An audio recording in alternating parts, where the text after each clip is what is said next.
Pozdrav Gari, sada stigla LM300. Radit ćemo na njoj ugradnju pecci cevi, po punicu ćemo menjati, ugradnja šine na prednji deo replike, kako bi moglo se montira lampa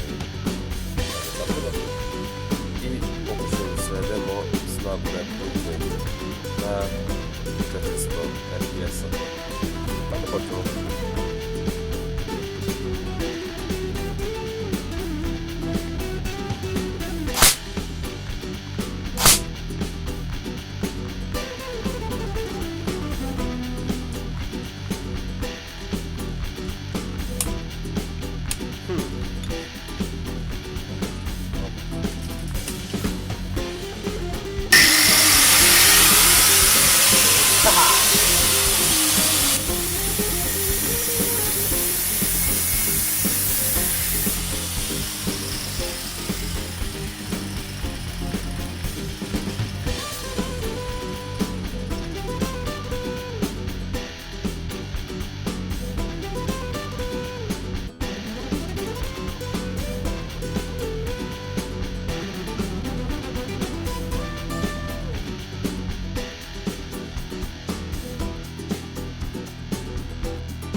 Evo 200 gotova, spremna ide kući.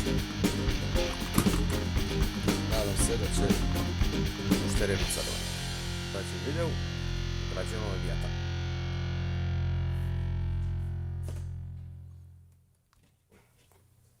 Toliko za sad, pozdrav i vidimo se